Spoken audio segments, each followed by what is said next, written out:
to that idea or that concept? Oh, absolutely. And there's many ways of stating it. Some people stating it as the replacement of an old Saturnian world order with the Uranian or Aquarian New Age. Mm-hmm. That's a way of looking at it, and that's quite right too.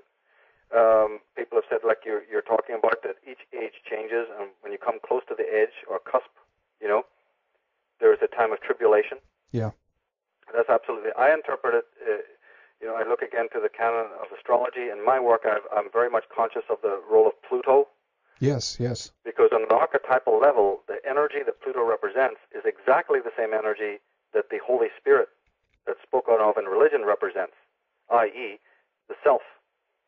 In psychological terms, Pluto represents the self. But it also represents the removal of all the layers and all the weight and all the chains and debris that hold the self down. Everything that covers up the self. Pluto is about the eruption of all of that debris. Yeah. Now, what could be more corrupt, you see, than in politics and in the world order than what we've got right now in the world? Yeah, there you go. Now, it turns out that Pluto, the planet, Pluto, is entering into the sign of Capricorn as we speak, basically. And it's going to stay there for about 13 or something years. Right. Yeah. And this will, and we talked about this before, but just to make a brief kind of round up on that, so to speak, or a recaption of that, this will bring up all the dirt, all the secrecy, all of the lies will be exposed. Is that right, Michael? Well, yes, because don't forget that there's 12 houses of the zodiac, and there's these planetary bodies, right? Mm-hmm. As I said, let's just speak in strict astrology here without getting into the esoteric archetypal aspect. That would take too long. So in strictly astrological terms, the 12 houses of the zodiac, and then there's the planets that move through them. But the planets are not always compatible with the houses that they move through. Right, gotcha. Some they're compatible. See, if Pluto was moving through its own house of Scorpio, it's compatible. Mm-hmm. Right? Yeah. If it's moving through Capricorn, which is normally ruled by Saturn, my God, nothing is further from compatibility. Because Pluto breaks down structure. And Saturn builds it up? Right. Saturn is structure. Yes. Pluto wants to look underneath. It wants to say, what is this made of? And more importantly, is it strong?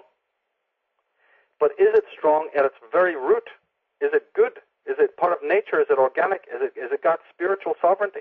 Pluto is the psychic hygienist that comes in to really check out what is buried, what is hidden, what is suppressed, and what might encrust the truth. Because truth gets encrusted. That which is pure gets, encrusted just in exactly the same way that a table gets dust on it. So if Pluto comes in to smash through that debris in order to, release the gold or release the pearl of wisdom that's lying hidden underneath all of that. Now, it's moving into Capricorn, and Capricorn represents establishment, government, orthodoxy. You see, the officialdom, the official way. Right. And what this is going to do is, and believe me, it's moving in there, by the way, this November. Okay. Mm-hmm. So I'm glad you're asking about this, because listeners need to be very, very aware that not only are you going to have a new president coming in, but you're going to have something devastating starting to take place on a political, social, structural level, because Pluto is just about at November time to enter into the sign of Capricorn. Now, this is an astrological bloody nightmare. It means that for the first 3 years specifically, there could be monumental changes. Pluto happens to also be big money, corporate money, banks, you see, and any kind of wealth. Right. Yeah. Huh. So, yes, it can hit it can devastate the economy of a country or whatever. Now, of course, Capricorn doesn't just rule America. We're talking about the whole world here. Right, but isn't it true that at least Pluto has a kind of a special relationship to America in some way? Have you heard about that? Well, it does, because, you see, America's ruler is really Aquarius. Right. Right, the Aquarian age, the hippie movement. There's a lot of Aquarian energy involved in America. Mm-hmm. Now, this is how it works. The ruler of Aquarius is Uranus. Okay. You follow me? Yeah. Right? And that planet, Uranus, is what is known in astrology as exalted in the sign of Scorpio. That's the connection. Okay. Mm-hmm. That makes Uranus and Pluto very compatible. Secondly, In another form of astrology, the part of Cancer that America's born under, 4th of July, right? Yeah, right. Is ruled by Pluto. So again, yes, there's plutonic energy involved in America. And of course, America, just by its financial weight, its financial power, you see? Mm-hmm. So these cartels, Pluto moving into Capricorn on one level could mean a great change in the corporate structures and things like that. But when you read it psychologically, and of course we're not talking just about America here, we're talking about the whole of the world. Yes. One would have to look specifically at America's chart to see where Pluto is and what it's doing and all of this. But just in the most general way, because that is happening in the zodiac, it's going to affect all forms of establishment, all forms of normalcy. It's basically a continuation of what this Maya countdown to 2012 is all about, that Indeed. I'm going into a lot in my work. Indeed. But I want to emphasize always that when you're talking Pluto in astrology, you're talking self psychologically.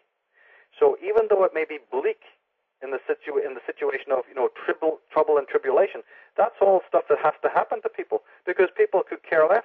People are running around looking for their surfboards. All right, I've always said, hey, 9/11 may have shaken you up. Did it wake you up? Yeah, there you go. The answer is pretty much no. Shake up, yes. Wake up, no. So you see, when sort of order and normalcy comes into people's lives, they were looking for, where's their McDonald's? Right. And where's their surfboard? And where's the remote control? And the latest bloody fashion. So Pluto says, well, I'm going to come in to make sure that you don't have a moment's peace. Because what's going to happen is we want the self to emerge from the cocoon of the Aquarian age. We're ready to see our people going to come back to selfhood. Yeah. And we do that by shaking up your house until you finally wake up. It's like one of those little furry creatures that spends its life entirely in hibernation. You can't wake it up for love nor money. Well, that's the state of the human race. The only way you can wake it up is keep rattling the cage. Well, that's what Pluto's energy does, because Pluto is nothing more than a representation of the self of man, that which is most negated. Don't these sorcerers have no self? I mean, the reason why a psychopath is a psychopath is because he's at the furthest periphery from selfhood. Yeah, gotcha. Exactly. But all the little baby chicks behind him who are voting him into power, you tell me they're any less psychopathic? No. They may be on paper, but not to me, not to a psychologist. They're equally psychopathic. The psychopath who votes for a psychopath is equally psychopathic. They're equally complicit. Well, I guess that would take us into the idea of how you project that. You're wanting your leader and you're projecting yourself onto that person in a way. So it's an identification, obviously, going on right there, And then those people who are in power know how to manipulate that for the next time around. Yes. You see, they know how to manipulate this to go and expatiate and exorcise all the accumulated psychic debris. I went into this in the LA talk, The Future of Mankind. These people know exactly how to manipulate that particular psychic temperature because they're aware of it. They know how to purge the shadow, what's called the shadow complex of a human being. People need to look into this. They need to look into what is the self, what is the shadow, how does this whole psychology work, you see, yes. in order to get down to it. That's what matters about our age, because the trauma of ancient times is still being lived out today. It is not gone. And all of these power brokers, the syndicate that's ruling the world, knows exactly how to completely bamboozle you, to mess with your libido, keep you sexually and morally and every other way utterly, in a state of disassociation. Right. And that's how their little New World Order, thing moves forward. That's how they're able to get more and more people serving them. Yes, and also, of course, it's a good point that you bring up there with Pluto in Capricorn, because in a way then we could say that if there's no integrity in the foundation of some of these, if we talk about either big corporations or even big egos, if you will, then, when the giants fall, they fall hard, as it were. The bigger, the more, carbumbles down, it's gonna, well, that's right. It's gonna smash, yeah. But Pluto always acts pretty radically in those houses, where it's not compatible. Yeah. Because some people say, oh, Pluto's pretty subtle. Yes, but that's only in houses that are compatible with it. When it moves into a sign that's diametrically incompatible with it, you're likely to see some pretty heavy, duty toxicity, some heavy-duty revelations. I've been talking about this, for the last couple of years now about these different years and what they represent and the power of Pluto And now it's moving into one of the most antithetical positions, and that's going to mean a lot of exposure. I look at it also very positively. Very positive, very positive, yep. Yes. It will help with whistleblowing and with the exposure of corruption and so on. Yeah. It will also help with those people who do feel, who are going to, spiritualize and move out into a higher form of selfhood. Pluto will come into your life to take away and remove, and I'm talking even about relationships here. It's going to do that. It will be like a surgeon. It might be painful for a lot of people, but they have to go through it because this is the period of awakening. This is the age of revealing, and you can hide away from that light and pretend and just go completely back to sleep and get into lockstep because these people are handing you down more handrails. You see, because they know that this psychic sort of destabilization is coming. So the establishment doesn't just sit there, Henrik. It also provides, you see, a lot of ropes and stabilizers for people who are not going to make it. That's right. Yeah. So this is a great opportunity for purging, if you will, and I think it's a great point to begin to round things up with on that note, so to speak, and keep that idea of that positivity going when we potentially could see some big changes coming in the recent years, in the next couple of years. There, we'll see what happens. Again, it's very interesting, and as always, it's fascinating sitting back and just watching the world unfold. The history continues, and I like it on one extent, and I'm very positive, and I'm glad we got into this, Michael, because it's very important points that we did mention. But again, let's begin then here to round things up, and I want to thank you again, Michael, for a wonderful program. Great having you back. The new book then is called Astrotheology and Sidereal Mythology, and also, of course, heads up for the new DVD on Irish origins as well. Tell us the website that we should go to in order to get a copy of either your book or the next DVD that are coming out. All my merchandise is on a website called originsandoracles.com. So, again, just by going to Astrotheology or the Irish Origins site, it's clear and easy links to find all of this merchandise. But if they have any problem locating merchandise, just go straight to originsandoracles.com. The DVD will be out in a couple of weeks, following up from the Irish Origins. The Astrotheology book is available now. So, we're producing new things all the time, Yes, and of course, I just want to squeeze in here at the end. We've had so many people asking. I don't want to mention just something about it. We are finishing up the first DVD on Architects of Control, and that's going to be coming out later, and we will be talking more about that, of course, as we're getting closer to the release on that. So heads up on Architects of Control, and also, of course, the Irish Origins DVD and Michael's book on astrotheology and sidereal mythology. Thank you again, Michael. Great having you on. We'll talk more soon, okay? It's a pleasure, Henrik. Thank you. Walk the night alone,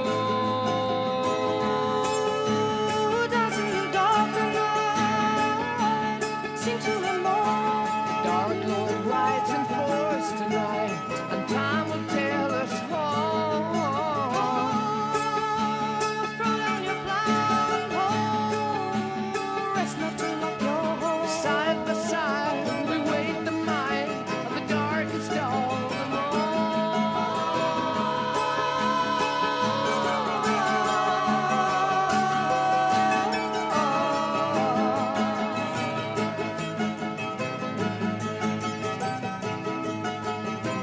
I hear Horace's thunder down in the valley below. I'm waiting for the angels of Babylon, waiting for the eastern glow. The apples are